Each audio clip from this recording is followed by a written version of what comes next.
ವೀಕ್ಷಕರೇ, ನಾನು ನಿಮ್ಮ ವೈದ್ಯ ಪಲ್ಲವಿ KS ಅದ್ವೈತ ಆಯುರ್ವೇದ ಚಿಕಿತ್ಸಾಲಯ ಶಿವಮೊಗ್ಗದಿಂದ ಮಾತಾಡ್ತಾ ಇದ್ದೀನಿ. ಇವತ್ತು ಒಂದು ವಿಶೇಷವಾದ ಗಿಡಮೂಲಿಕೆ ಅಂತಂದ್ರೆ ಅಮೃತ ಬಳ್ಳಿ ಬಗ್ಗೆ ಹೇಳಲಿಕ್ಕೆ ಬಂದಿದ್ದೇನೆ. ಅಮೃತ ಅಂತಂದ್ರೆ ಆ ಹೆಸರಲ್ಲೇ ಅಮೃತ ಇದೆ, ಅದಕ್ಕಿಂತ ಅಮೃತ ಇನ್ನೇನ್ ಬೇಕಾಗಿದೆ ಅಲ್ವಾ ನಮಗೆ.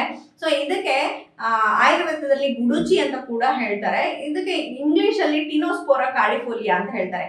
ಯಾಕೆ ಇದ್ರದ್ದು ಹೆಸರು ಹೇಳ್ತಾ ಇದ್ದೀನಿ ಅಂತಂದ್ರೆ, ಯಾವುದು ನಿಮಗೆ ಗೊತ್ತಾಗಿಲ್ಲ ಅಂತಂದ್ರೆ ನೀವು ಈ ಒಂದು ಹೆಸರನ್ನ ಹಾಕಿ ಗೂಗಲ್ ಮಾಡಿದವಾಗ ಯಾವುದು ಅಂತ ಡೆಫಿನೆಟ್ ಆಗಿ ಗೊತ್ತಾಗುವಂಥದ್ದನ್ನ ನಾವು ನೋಡ್ಬೋದಾಗಿರುತ್ತೆ. ಈ ಒಂದು ಕಾರ್ಡಿಫೋಲಿಯಾ ಅಂತ ಯಾಕೆ ಇದಕ್ಕೆ ಬಂದಿದೆ ಅಂತ ಅಂದ್ರೆ ನಿಮಗೆ ತೋರಿಸ್ತೀನಿ ವೀಕ್ಷಕರೇ. ಇದರ ಒಂದು ಎಲೆಯ ಆಕಾರ ಇದರ ಹಾರ್ಟ್ ಶೇಪ್ ಅಲ್ಲಿ ಇರುವಂತದ್ದನ್ನ ನಾವು ನೋಡ್ಬೋದಾಗಿರುತ್ತೆ. ಯೂಶಲಿ ನಾವು ಹಾರ್ಟ್ ಬರೀರಿ ಅಂದ್ರೆ ಹೇಗೆ ಬರಿತೀವಿ, ಈ ತರನೇ ಬರೆಯುವಂಥದ್ದಲ್ವಾ. ಸೊ ಹಾರ್ಟ್ ಶೇಪ್ ಅಲ್ಲಿ ಇರೋದಕ್ಕೆ ಹಾರ್ಟಿಗೆ ಇನ್ನೊಂದು ಹೆಸರು ಇಂಗ್ಲಿಷ್ ಅಲ್ಲಿ ಹೇಳೋದು ಕಾರ್ಡಿಯಾ ಅಂತ. ಅದಕ್ಕೆ ಕಾರ್ಡಿಯಾಕ್ ಅರೆಸ್ಟ್ ಅಥವಾ ಕಾರ್ಡಿಯಾಲಜಿ ಈ ತರದ್ದೆಲ್ಲ ನಿಮಗೆ ವರ್ಡ್ ಬಂದಿರೋದು. ಈ ಒಂದು ಹಾರ್ಟ್ ಶೇಪ್ ಅಲ್ಲಿ ಇರುವಂತಹ ಎಲೆಯ ಒಂದು ಗಿಡ ನಿಮಗೆ ಕಾರ್ಡಿಫೋಲಿಯಾ. ಫೋಲಿಯಾ ಅಂತಂದ್ರೆ ಎಲೆ ಉಳ್ಳೋಂಥದ್ದು ಅನ್ನೋದು ಇದಕ್ಕೆ ಒಂದು ಡಿಸ್ಕ್ರಿಪ್ಷನ್ ಆಗಿರುತ್ತೆ.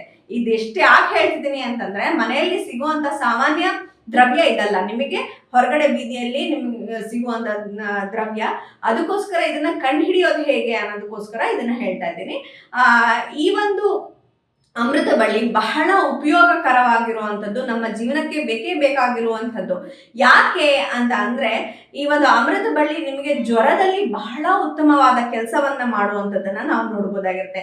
ಜ್ವರದಲ್ಲಿ ಇದನ್ನ ಹೇಗಪ್ಪ ಉಪಯೋಗಿಸೋದು ಅಂತ ಅಂದ್ರೆ, ನಿಮಗೆ ಯಾವಾಗ ಪಿತ್ತಜ ಜ್ವರ ಇರುತ್ತೆ ಅಂತಂದ್ರೆ ನಿಮಗೆ ಹೈ ಟೆಂಪರೇಚರ್ ಫೀವರ್ ಇರುತ್ತೆ, 102, 103 ಈ ತರ ಸ್ಪೈಕ್ಸ್ ಅಲ್ಲಿ ನಿಮಗೆ ಜ್ವರ ಇದ್ದವಾಗ ಈ ಒಂದು ಅಮೃತ ಬಳ್ಳಿಯ ಕಷಾಯವನ್ನ ಮಾಡಿಕೊಂಡು ಅದಕ್ಕೆ ಜೀರಿಗೆಯನ್ನ ಹಾಕೊಂಡು ಅವಾಗವಾಗ ಸಿಪ್ ಬೈ ಸಿಪ್ ಬಿಸಿ ಬಿಸಿ ಮಾಡ್ಕೊಂಡು ಸಿಪ್ ಬೈ ಸಿಪ್ ನೀವು ಕುಡಿಯೋದ್ರಿಂದ ಏನಾಗುತ್ತೆ, ಜ್ವರ ನಿವಾರಣೆ ಆಗುವಂಥದ್ದನ್ನ ನಾವಿಲ್ಲಿ ನೋಡಬಹುದಾಗಿರುತ್ತೆ. ಹಾಗೆ ಪಿತ್ತದ ಯಾವುದೇ ತರಹದ ತೊಂದರೆ ಅಂದ್ರೆ, ನಿಮಗೆ ಕಜ್ಜಿಗಳಾಗ್ತಾ ಇದೆ, ಉರಿ ಮೈಯೆಲ್ಲ ಉರಿ ಬರ್ತಾ ಇದೆ ಅಂತಂದವಾಗ್ಲೂ ಕೂಡ ನೀವು ಈ ಒಂದು ಏನಂತಂದ್ರೆ ಅಮೃತ ಬಳ್ಳಿಯನ್ನ ಪೇಸ್ಟ್ ಮಾಡಿ ನೀವು ಸೇವನೆ ಮಾಡಬಹುದಾಗಿರುತ್ತೆ.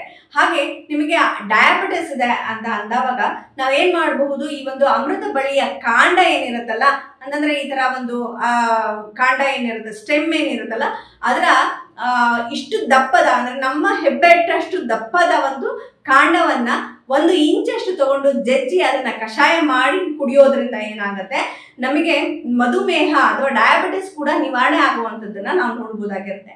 ಹೌದಪ್ಪ, ನಾವು ಇನ್ಸುಲಿನ್ ತಗೋತಿದ್ದೀವಿ, 10-20 ವರ್ಷದಿಂದ ಡಯಾಬಿಟಿಸ್ ಇದೆ, ಇದನ್ನ ತಗೊಂಡ ತಕ್ಷಣ ನಿವಾರಣೆ ಆಗತ್ತೆ ಅಂತ ಕೇಳಿದ್ರೆ, ತಕ್ಷಣವೇ ಕಂಟ್ರೋಲಿಗೆ ಬರದೇ ಇದ್ರು ಕೂಡ ನಿಧಾನವಾಗಿ ತಿಂಗಳಲ್ಲಿ ನಿಧಾನವಾಗಿ ಸ್ವಲ್ಪನೇ ಕಡಿಮೆ ಆಗ್ತಾ ಬರುವಂಥದ್ದನ್ನ ನಾವಿಲ್ಲಿ ನೋಡ್ಬೋದಾಗಿರುತ್ತೆ.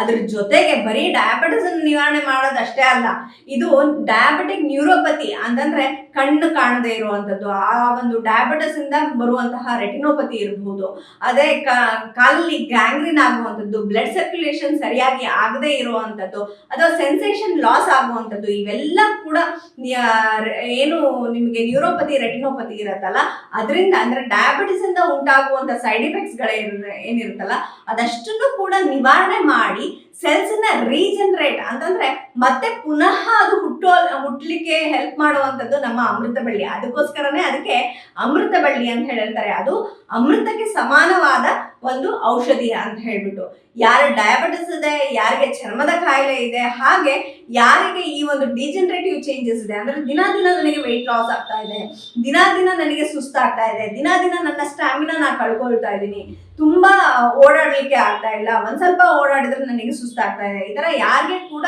ತೊಂದರೆ ಇದ್ರೂ ಕೂಡ ಈ ಒಂದು ಅಮೃತ ಬಳ್ಳಿಯನ್ನ ಪ್ರತಿನಿತ್ಯ ಉಪಯೋಗಿಸೋದ್ರಿಂದ ಇವೆಲ್ಲ ಕೂಡ ನಿವಾರಣೆ ಆಗುವಂಥದ್ದನ್ನ ನೋಡ್ಬೋದಾಗಿರುತ್ತೆ. ಹಾಗೆ ಕೈ ಗಂಟು ನೋವು, ಆಮೇಲೆ ಕಾಲ್ ಗಂಟು ನೋವು, ಮತ್ತೆ ಹೆಬ್ಬೆರಳಲ್ಲಿ ಬರುವಂತ ವಾತರಕ್ತ ಅಂತ ನಾವು ಹೇಳ್ತೀವಿ, ಗೌಟಿ ಆರ್ಥರೈಟಿಸ್ ಅಂತ. ಈ ಗೌಟಿ ಆರ್ಥರೈಟಿಸ್ಗೆ ರಾಮಬಾಣ ಅಂತಂದ್ರೆ ನಮ್ಮ ಈ ಒಂದು ಅಮೃತ ಬಳ್ಳಿ. ಈ ಅಮೃತ ಬಳ್ಳಿಯ ಕಷಾಯವನ್ನ ನಾವು ಮಾಡ್ಕೊಂಡು, ಕಾಂಡದ ಕಷಾಯ ಏನ್ ಹೇಳಿದ್ನಲ್ಲ, ಆ ಕಷಾಯವನ್ನ ಮಾಡ್ಕೊಂಡು ಪ್ರತಿನಿತ್ಯ ಉಪಯೋಗಿಸೋದ್ರಿಂದ ಏನಾಗತ್ತೆ, ನಿಮಗೆ ಹೆಬ್ಬೆರಳಿಗೆ ಬಂದಿರುವಂತ ಗೌಟಿ ಆರ್ಥರೈಟಿಸ್, ಅದೇ ಕೈಯಲ್ಲಿ ಬಂದಿರುವಂತ ನೋವುಗಳು, ಬೆರಳಿಗೆ ಬಂದಿರುವಂತ ನೋವುಗಳನ್ನ ಕೂಡ ನಿವಾರಣೆ ಮಾಡ್ಕೊಳ್ಬಹುದಾಗಿರುತ್ತೆ.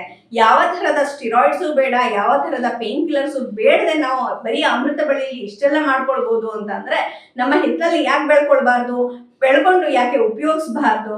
ಇದನ್ನ ಉಪಯೋಗಿಸಿ ಆರೋಗ್ಯವಂತರಾಗಿರಿ ಅಂತ ಹೇಳ್ತಾ ನನ್ನ ಮಾತುಗಳನ್ನು ಮುಗಿಸ್ತೀನಿ. ಧನ್ಯವಾದಗಳು.